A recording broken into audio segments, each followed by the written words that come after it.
Vedas, they proclaim a very important statement. They say, Jnanan moksha. Jnanan moksha.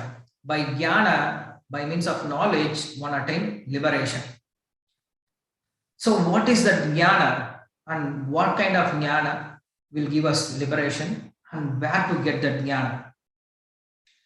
Because we are studying this Bhagavad Gita, so who will study this Bhagavad Gita? First of all, we should understand the prayojana of this Bhagavad Gita. If we don't understand the prayojana, then the sambandha won't come. Because people may think, why I should read Bhagavad Gita?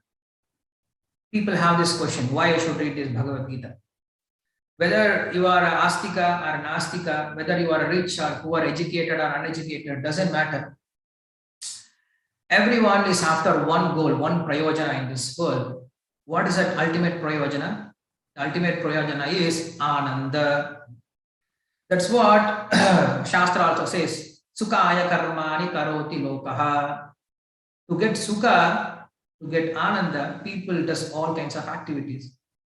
Whether they are spiritual or material, doesn't matter. People, they want this happiness. Even after coming to spiritual life, they are trying to get this happiness, but they don't know what is happiness. They think that worldly pleasure is happiness. That is different. The pleasure is different and bliss is different. That's why in Sanskrita there is a word called sukha and ananda. For sukha, there is always an opposite word called dukkha. But for ananda, there is no any opposite word because it is anadi. It is not breakable. The ananda is eternal, and it is not like worldly pleasure. So everybody wants this ananda. So in order to understand, in order to get inclination to read this Bhagavad Gita, they teach us what this Bhagavad Gita is teaching us. What is a prayojana of understanding this Bhagavad Gita? Prayojana means what is the result of understanding this Bhagavad Gita. When you understand the result, then you get this sambandha. Then you will have some relationship. Yes, I want this result. So you develop some relationship and you try to understand the Shastra. So whether you are a believer of God or non-believer of God, whether you are a person from different religion or different caste, creed, color, language, doesn't matter. Everybody is looking for this happiness. That's why we are in this world.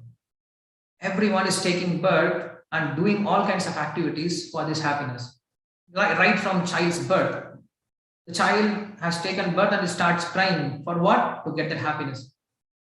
And the child comes in different form, not only in human, but in different species of life.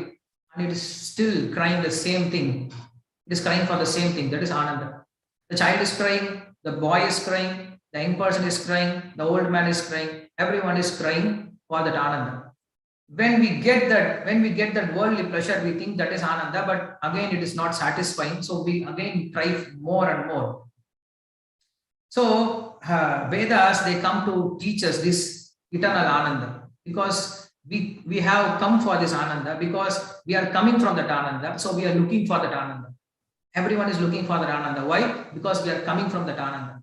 We have our origin from Ananda. So that's why we are looking for that Ananda. That's what the Upanishads, they say, Eto va imani bhutani jayante, yena jatani jivanti, yat pratiyadanti abhivishanti, tad brahma tad vijijñāsva, anandena jatani jivanti, anandam pratiyanti, abhivishanti tad vijijñāsva tad brahmeti.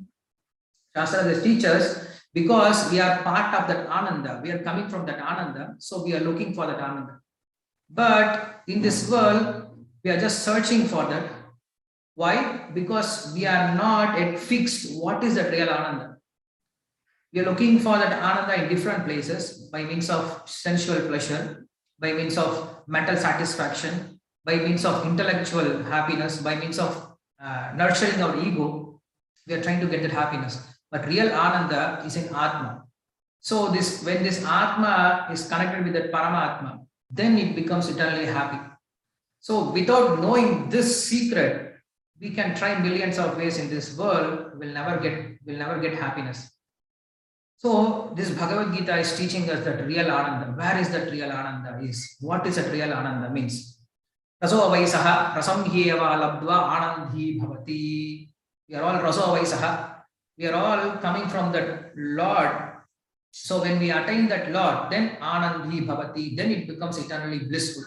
Otherwise, we may make so many adjustments in this world, but we'll never find happiness. That is what happening in this world. People are trying to find happiness right from birth till death. They do so many kinds of activities to get this ananda, but they are failed. They're getting failed in each and every attempt. Why?